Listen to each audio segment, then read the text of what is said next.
Hi, I'm Vivian from H1F. Hello, I'm Amber from H1F. Hey, how can you step out of your room? People like you who have symptoms of the coronavirus should be in isolation. But staying inside a room is boring. I really want to go out and play. Stop complaining. At least you've got a comfortable place to stay in. You know what? Many people are rounded up in small places with terrible conditions. I know what you're talking about. Not long ago, there was a series of COVID-19 cluster infections among migrant workers at 4 high-tech companies in Miaoli Zhunan Science Park. In response to the outbreak, the county government announced that all the migrant workers are prohibited to venture out their residences unless absolutely necessary. What's wrong with that? It's quite necessary, isn't it? You're also doing the same thing. The policies of the government are not consistent. Many people still go to their workplaces instead of being confined in their houses, even during the heyday of the epidemic. However, those striving migrant workers are forced to stay in their dormitories. What's worse, they are rounded up in groups before being allowed to step outside, and they can't even go back to the dorm after shifts until all the other workers finish their job and get the signal to leave. That's nonsense. How can Taiwanese supervisors be so discriminatory? It's stupid of me to think that equality has come to an agreement in our country. Yeah, migrant workers have already encountered many difficulties, and this pandemic is simply making things worse.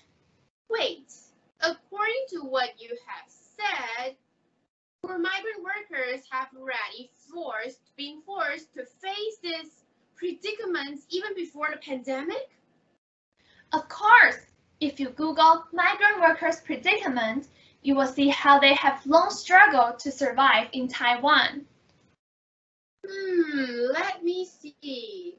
The most typical plights that they might be facing are not familiar with languages and culture abroad, being seen as thieves who steal jobs from locals, and being recognized as causes of chaoses. Apart from all these disadvantageous factors, the migrant workers are often burdened by the responsibility of bringing home the bacon.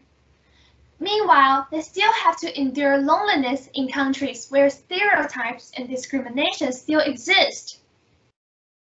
That's unbelievable. I didn't know that migrant workers have been facing such difficulties. Here, I also see that the hardships brings them unbearable pressure and anxiety, especially for those who work as caregivers. They have to be alert for almost 24 hours every day to make sure their recipients are in their health conditions. It is less likely for them.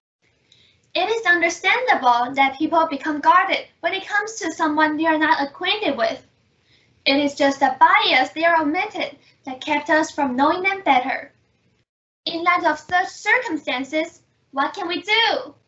I guess we can start by being friendly towards them, since most migrant workers are really nice people.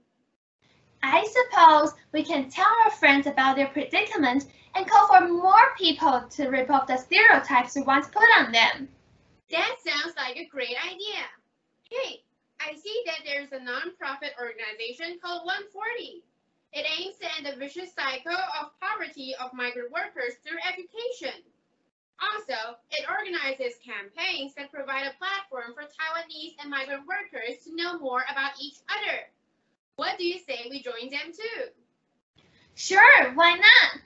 We tend to think that society is too big for us to change. However, we are part of society itself. Hopefully, by changing the minds of people around us or joining this kind of organization you mentioned, we can change the unpleasant situation of the migrant workers. We sincerely hope that there will be no more migrant workers sinking into the mire of anxiety and despair. But before that, you should stay in your cozy bedroom for 14 days first. By doing this, you can keep more people, including migrant workers, away from the COVID-19. Okay, see you in 14 days. Thank you for listening.